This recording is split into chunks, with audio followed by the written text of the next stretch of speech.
Identical twins, Claire and Rachel Wallmeyer, are running out of time. Their lives have been ruined by anorexia, and now they're literally starving themselves to death. We are living solely anorexia, and to live solely anorexia is horror. Is horror. We live to die. And to be in constant pain, to wake up every day and not. Sometimes you can't get out of bed. You're just so tired. Everything's a struggle, and there's no point in it. Rachel and Claire run to lose weight.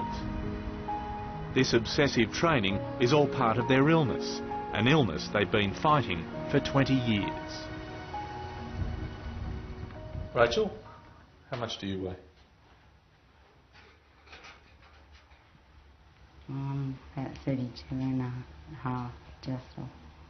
And what does 32 and a half, that number, mean to you? It's lower than I was, so the less the better, I guess. So. Claire is 1 kilo heavier. So we get on the scale hoping there's less, so we're heading the right way. Oh my God, that's horrible. Oh, it's no. They were happy, vivacious, very affectionate, mischievous, beautiful, very lovable. Could be. Yeah, no, that's right. Yeah. Rachel and Claire grew up in Melbourne. They did well at school and excelled at sport. For their parents, Bob and Moya, the twin girls, had a bright future. Golden girls. And how would you describe them now? Ill, very ill. Maybe they're going to die.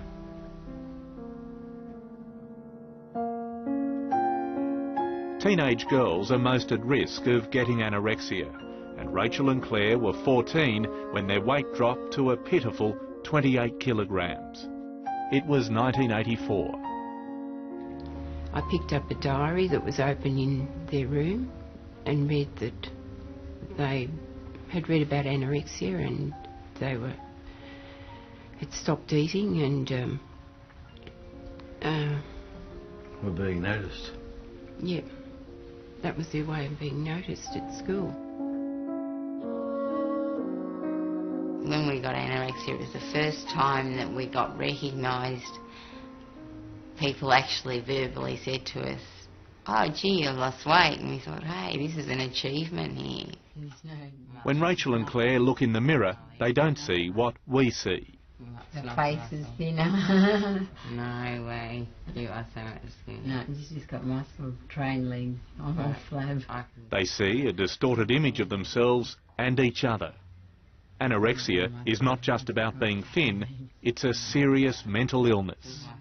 I think the biggest lesson that we could teach people is anorexia is an insidious disease, mental disease, that has physical implications that kill.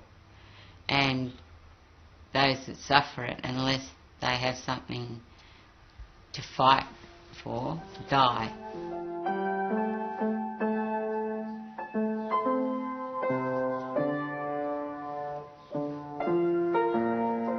You take away the anorexia then and, my God, I'm nothing.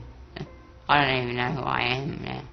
We've lost ourselves, but we never found ourselves in the first place, I don't think.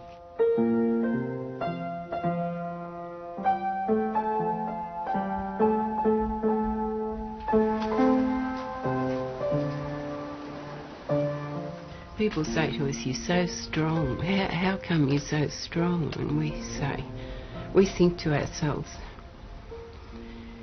"You want to see me at night when I'm crying all night?"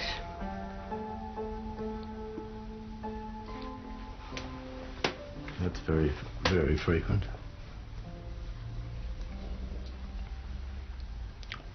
That's why the garden's so green. What, from your tears? How bad has your body become, Claire? I've had 38 stress fractures because my bone density is well over that of a 100-year-old. I've never menstruated. My liver functions down, kidney functions down. Over the past 20 years, their parents have desperately sought the advice of doctors, psychiatrists and counsellors. But for every occasional breakthrough, there has always been the inevitable relapse. We can't understand why the one who's feeling better can't pull up the one who's down. It seems to work the other way, mostly. Their daughters are now 34 and more fragile than ever. They've been admitted to hospital more than 40 times and have attempted suicide on numerous occasions. Give me a sense of what you eat, if you eat anything in a day. Essentially, we don't eat anything. We might have a piece of watermelon And Diet Coke we have, and coffee. And you use laxatives as well. At least 20. You have so much strength and control not to eat. Why can't you harness that strength to eat? Well, why? What for do I need to eat for? Does anything in life give you pleasure? No. A hug from my sister. It's a serious psychological illness. It is not a physical illness, but society sees it purely as an aesthetic thing and a choice thing, and this is not a choice. Why would these girls, why would anyone want to live like that? If anyone can offer hope, it's Bronte Cullis. 10 years ago, she was in the grip of this appalling disease. It took years of intensive treatment, but Bronte was able to beat anorexia. I saw them go in there. Today, she's one of the few people who truly understand what Rachel and Claire are going through. Still, that doesn't change the fact that there's no one here at this point in our lives that understands Rachel and Claire. When you see Rachel and Claire, too much? Yeah, it's too much, isn't it? I'm so sad that they can't see any hope because I've been there, but I am here now and I know that life is worth living, and I wish so much I could make them see that, but I can't, and that's a very frustrating thing, that you can't make somebody want to get better, that they have to want it for themselves. But right now, they want only for this to end. They've made a pact to get down to 25 kilos. Then they believe they'll die.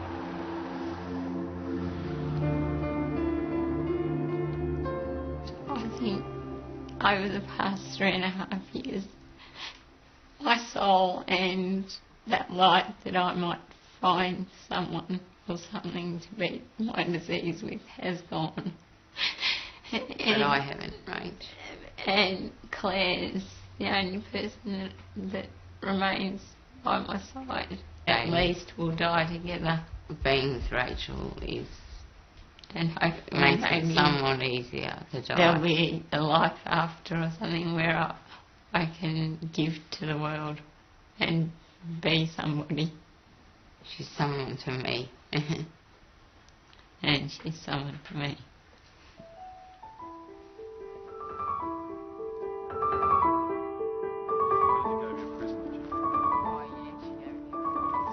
They've never finished university, never had a job, never been in love. They have but one friend. I heard you got a bigger Tweety given to you, but I want to give you this. Tim Cohen is a community worker with the Salvation Army in Geelong. His visits and gifts provide laughter and joy to lives that have so little.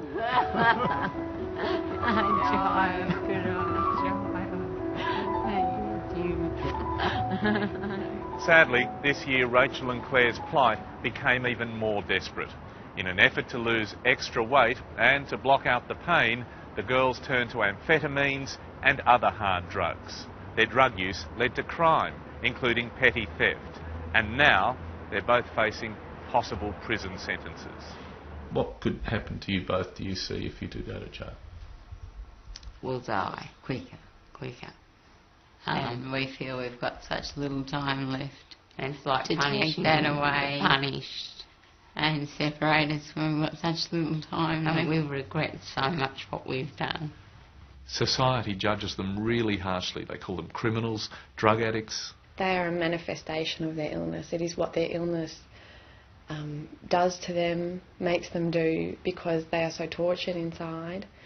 And I just think it's so terribly sad that any person with mental illness, whatever illness it is, are judged so harshly. After years of living with her daughter's illness, Jan Cullis now runs the Bronte Foundation, which treats anorexia. Today, Bob and Moya have brought the twins to be assessed for possible treatment. Let's talk a little bit about how you think Mum and Dad would be if you weren't here anymore. I think they'd probably go through the mourning process. They'd be devastated first, but the world keeps turning then.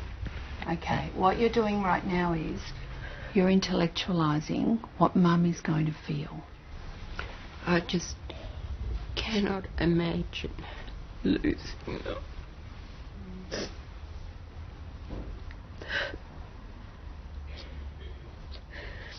I think it'd be horrific losing one daughter, but losing two,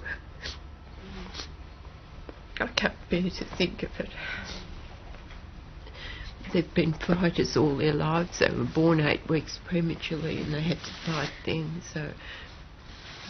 When I first saw them, my heart sunk because they're in a really desperate place. But as you talk to them, you realise that in some very small way, they are still there inside. And there is a tiny part of them that actually does want to make it. I came in here completely black inside. Part of me is there's someone that switched a light on, and maybe, just maybe, Rachel and me could get together and show the world how strong we can be. Maybe, you know, this could be the start of it rather than the end of it like we planned. But can you imagine tomorrow getting up in the morning and having breakfast? Are you still shocked when you see young women like Rachel and Claire? I don't get shocked anymore. I'm just so deeply saddened that as a society we still walk away from people and give up on them so easily. And I cannot imagine where has the support been that has allowed these people to reach this point. There's no guarantee of a happy ending for Rachel and Claire, nor is there much time left. But while there is time, there's hope. I get angry when people tell me they're going to die. I'll cope with that if the time comes, but no. I've fought this illness for 20 years and I'm not going to stop fighting.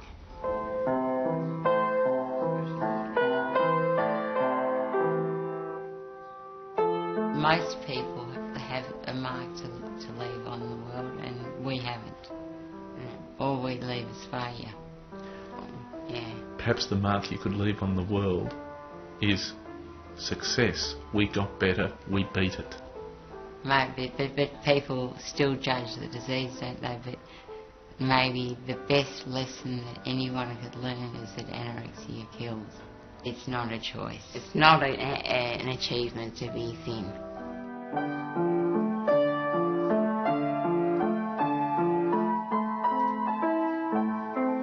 Do you have hope for them? I have hope for everybody with this illness. I don't think I could front up to work every day unless I had hope, because it would be too sad. I think the chances for them are really, really tiny. But I think it really comes down to the absolute desire to live over the easier way to die. And if they can find a desire to live within them, then there is a chance that they can beat this.